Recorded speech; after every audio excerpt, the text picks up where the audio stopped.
طلب العلم فريضة على كل مسلم، من يريد الله به خيرا يفقهه في الدين. داوا كردني زانستی شرعی و فێربوونی واجب و پێویستە لەسەر هەموو مسلمانێ. هەر کەسێک خوای گەورە ویستی خێری بۆی هەبێت شارەزای دەکات لە دین. بۆ کۆچن؟ ئەچین بۆ دەرس خوێندن. لەکوێ دەرزە خوێنن؟ لە ئەکادیمیە ئامۆژگاری. ئەکادیمیە ئامۆژگاری چییە؟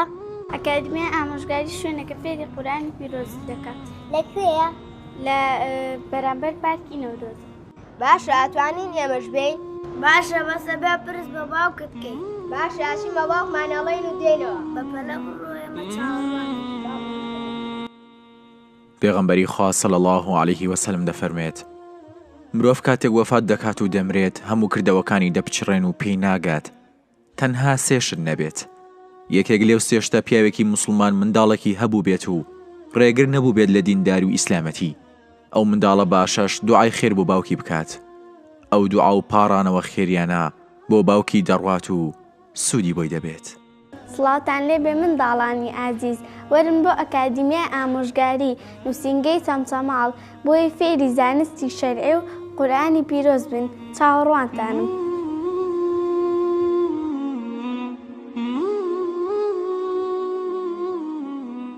تابێت چاوگەشەکان فێرخوازە ئازیزەکان بە خێراتنی هەموو لایەکەکەین بۆ ئەکادیمیای ئامۆژگاری نووسینگەی چەمچەماڵ بە خێر بێن سەر چاومان. ئێوە ئینشاءالله لە داهاتوودا ئەبنە خزمەتکاری قورئان، ئەبنە خزمەتکاری شریعەتی پیرۆزی ئیسلام. بەڵام ئێمە کۆمەڵی ڕێنمایی تایبەتمان هەیە تایبەت بە ئەکادیمیای ئامۆژگاری و لە سەرەتا کاتێکە تێن بۆ ئەکادیمیای ئامۆژگاری کۆمەڵی ڕێنمایی کۆمەڵێک دابوونەریتی تایبەت هەیە بە ئەکادیمیا و بە دەرەوەی ئەکادیمیا ئاگادار بن لە کاتێکا کە هاتن ئەم ڕێنمایانە ئەم ئادابانە جێبەجێ بکەن. یەکێک لەو شتانە کاتێک کە لە ماڵەوە دێی دەبێ پرس بە کێ بکەین؟ باشە کاتێک کە لە ماڵ دەرەچینە دەرەوە ئەچینە سەر شەقامەکان ئاگاداری ئەبێ چی بین؟ ئەگەر ئاگاداری ئۆتۆمبیلەکان نەبین ئەوە تووشی چیە بین؟ تووشی ڕووداوی هاتوچۆ دەبین. ئێمە لە نووسینگەی چەمچەماڵی ئەکادیمیای ئامۆژگاری کە لە 16 2021 کراوەتەوە لە سنووری قەزای چەمچەماڵ، ئەکادیمیاکەمان پێک دێت لە دوو بەشی ئافرەتان و بەشی مناڵان و پیاوان. بەگشتی ئەکادیمیاکەمان ڕێژەی فێرخوازان تایدا تاوەکوێستان نزیکەی 800 کەس ناوی خۆی نووسیوە. 350 کەس لەوانە لە بەشی ئافرەتانن کە هەفتانە 3 ڕۆژ دەوام ئەکەن و تایدا ئەو زانستە شەرعیانەی کە پێویستن و تایبەتن بە ئافرەتان دەخوێندرێت. لە بەشەکانی ترشمان ئێمە بەشی منداڵانمان هەیە و بەشی گەورەمان هەیە و بەشی شەوانمان هەیە، دەرزی شەوان بۆ ئەو کەسانەی کە کاسبن و ناتوانن لە ڕۆژانەیە سەرقاڵی ئیشن ئەتوانن بێن سوود ببینن. الحەمدولیلا لەماوەی ئەو 6 مانگەی کە ئەکادیمیای ئامۆژگاری لە سنوورەکەی کراوەتەوە خەڵکێکی زۆر ئەو متمانەیان بە ئێمە بەخشیوە کە مناڵەکانیان تەسلیمیە بکەن.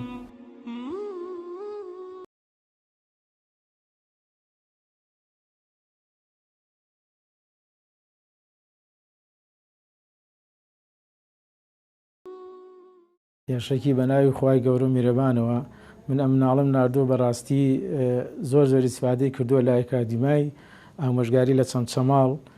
فێری چەندین شتی باش بووە، وەکو جزم ئەمە چەند ئاەتێک فێر بووە.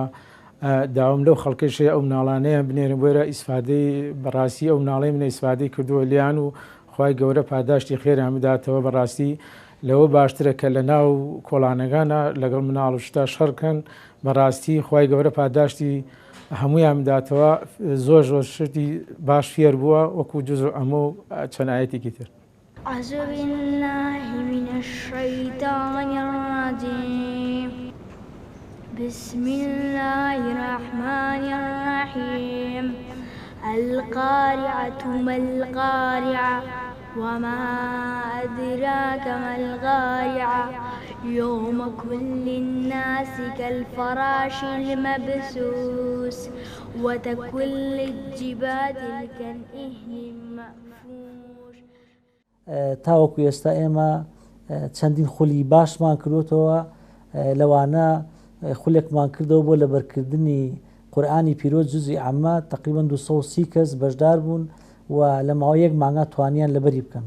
خولمان کردوتەوە بۆ لەبەرکردنی سوورەتی بەقەرە 150 ئاەتی یەکەم خەڵکێکی زۆر تیا بەشدار بوو ئەلحەمدولیلا بە سەرکەوتووی کۆتایی هاتووە. لە مانگی ڕەمەزانی پیرۆزدا هەرسی شەوەکەی مانگی ڕەمەزان خولێکمان کردەوە بۆ جوان خوێندنەوەی قورئان تەجوید ئەلحەمدولیلا ئەوش خەڵکێکی زۆر بەشدار بوو. دواتر هەموو ئەو خولانی کە کردومانەتەوە بڕوانامان بەسەر بەشداربووەکاندا دابش کردو و بە سەرکەوتووی کۆتایی هاتووە. أعوذ بالله من الشيطان الرجيم. أعوذ بالله من الشيطان الرجيم. بسم الله الرحمن الرحيم. بسم الله الرحمن الرحيم. الحمد لله رب العالمين. الحمد لله رب العالمين. الرحمن الرحيم. الرحمن الرحيم. مالك يوم الدين. مالك يوم الدين. إياك نعبد وإياك نستعين. إياك نعبد وإياك نستعين. ئێمە وەکو ئەکادیمای ئامۆژگاری نووسینگەی چەمچەماڵ دەرسە شەرعەکانمان وانە شەرعەکانمان پۆلێن بووە دابەش بووە بۆ 3 ئاستی سەرەکی. ئاستی مناڵان، لە ئاستی مناڵانە دەرزی ئادابی شەرعی ئادەبە جوانەکانی ئیسلامە خوێنرێت، ئادەبە شەرعەکانی ئیسلامە خوێنرێ و دەرسی عەقیدە خوێنرێ و دەرزی تەجوید ئەویش لە جوزی عامە زیاتر جەخت لە جوزی عامە ئەەکەینەوە لەو ئاستا خوێنێت لە سەعات 9 تاوەکو سەعاتی 11 دەست پێکات.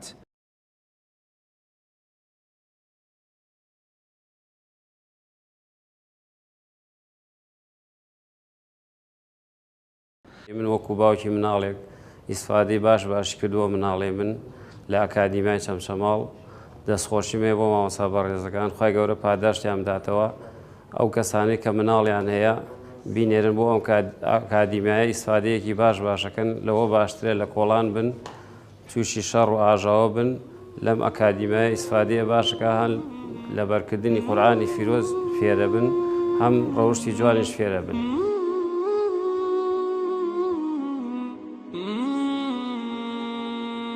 بەڕێزەکانم پەروەردەکردن بە شان و بازوو عەزەڵات و دەنگ بەرزکردنەوە و هەڕەشەکردن و تۆقاندن نابێت.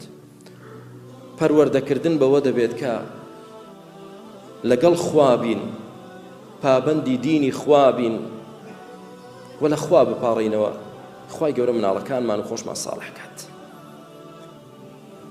بیر لەم ڕۆی مناڵەکەت مەکەرەوە، بیر لە داهاتووی مناڵەکەت بکەوە و بیر لە دوای مردنی خۆشت بکەرەوە. إذا مات ابن آدم انقطع عمله إلا من 3: ولد صالح يدعو له. إنسان كمرد سێشت لە دوای خۆی هەر حەسەنات و چاکەی بۆ دەنووسێت. مردوویت لە قەبرایت بەڵام حەسەنات و چاکەی تۆ بەردەوامە، لەوانەیە تا ڕۆژی قیامەت حەسەناتت بۆ بێ. عمری تۆ 60-70 ساڵ بوو بەڵام لەوانەیە 2000 ساڵی تر ڕۆژی قیامەت نەیەت. ئەوە هەرچیت بۆ دەنووسێ، هەر حەسەناتت بۆ دەنووسێت لە قەبرەکەتدا. ڕۆژی قیامەت کە زیندوو دەکرێتەوە سەیئاتی تۆ لە 102 بەڵام حەسەناتی تۆ لە 100. ئێمە لەکوێ کردم من؟ چۆن لە 60 ساڵدا حەسەناتی من ئەوەندە زۆر بوو؟ نە کوڕەکەت کردی، کوڕەکەشت کە جوان پەروەردەت کرد بوو، ئەویش مناڵەکەی خۆی پەروەردە کرد، ئەویش بەو شێوازە درێژەی کێشاو و تۆ بەردەوام حەسەناتت بۆ هاتووە. بەردەوام حەسەناتت بۆ بەردەوام حەسەناتت بەردەوام حەسەناتت بەردەوام حەسەناتت بەردەوام حەسەناتت بەردەوام. أعوذ بالله من الشيطان الرجيم. بسم الله الرحمن الرحيم. لإلاف قريش إلافهم رحلة الشتاء والصيف فليعبدوا رب هذا البيت الذي أطعمهم من جوع وآمنهم من خوف. سەرەتا دەستخۆشی لە ئەکادیمای ئامۆژگاری چەمچەماڵەکەم خوا ئەجر پاداشتان داتەوە بۆ ئەم دەورە چاکەکە کردانتەوە. من وەک باوکی مناڵێک کە هاتوومە بۆ ئێرە منداڵەکەم هێناوە ئینشاءڵڵا کەوا فێری قورئان و علم و زانستی شەرعی بێ ئینشاءڵڵا. لەوە باشترە کە بڕوا لە ناو کۆڵانەکان خەڵکی ئیزعاج بکە یان خواستە کارێکی نابەجێ بکات. من ئەم دەورەم زۆر پێ چاکە بۆیە خۆم هاتوومان ناونووسی مناڵەکەم کردووە. بەڕاستی من لەم دەورە ڕازیم خوای گەورە ئەجر پاداشتان داتەوە. بسم الله الرحمن الرحيم عما يتساءلون عن النبأ العظيم الذي هم فيه مختلفون كلا سيعلمون. بسم الله الرحمن الرحيم. ئێمە وەک مامۆستایان لە لقی نووسینگەی ئەکادیمی ئامۆژگاری لە چەمچەماڵ دەرس بە سێ ئاسەڵینەوە. ئاسیەکەم کە بۆ مناڵانە لە بەیانیانە ئێڵینەوە کە ئەوش بریتە یەکەم لە قاعدە نوورانێکەمە ئامانجمان لە خوێندنەوەی کتابە فێربوونی خوێندنەوەی قورئانی پیرۆزە. دووەم فێری ئادەب و ئەخلاقیانەکەین کەم ئادابانە ئاداب ڕۆژ لەگەڵ دایک باوکە لە کات نانخواردن یاخود چەندەها ئادابی تر چەند ئاسی تریشە خوێن کە ئاسی دووەم ئاستی خوێنی شریعەتە. دەرس بە ئاسی ترشەڵین کە گەنجەکانە زیاد ئەوش دو ئەسران کە فێری حەدیث و فیقه و یانی کۆمەڵە شتێکی تریان ئەکەین. ئەلحەمدوللا ئەمە هەمووی لە ئەکادیمی ئامۆژگاری نووسینگەی چەمچەماڵ.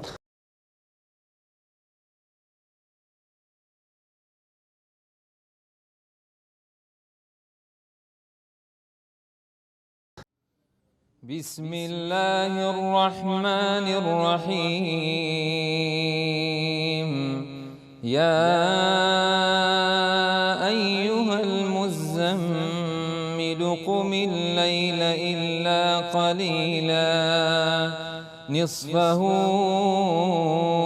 أو انقص منه قليلا أو زد عليه ورتل القرآن.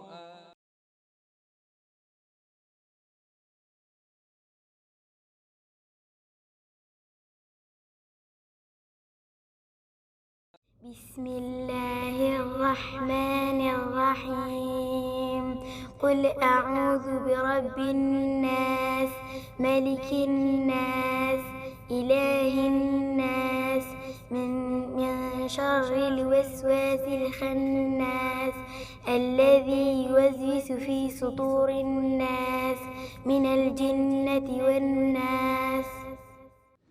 رحمة لي برك راوسن. الله أكبر. الحمد لله رب العالمين الرحمن الرحيم مالك يوم الدين إياك نعبد وإياك نستعين اهدنا الصراط المستقيم صراط الذين أنعمت عليهم غير المغضوب عليهم ولا الضالين آمين. الحمد أنت قيوم السماوات والأرض ومن فيهن ولك الحمد لك ملك السماوات والأرض ومن فيهن ولك الحمد أنت نور السماوات والأرض ومن فيهن ولك الحمد ولك الحمد أنت الحق ووعدك الحق ولقاؤك حق وقولك حق والجنة حق والنار حق والنبيون حق ومحمد صلى الله عليه وسلم حق والساعة حق. اللهم لك أسلمنا وبك آمنا وعليك توكلنا وإليك أنبنا وإليك أنبنا.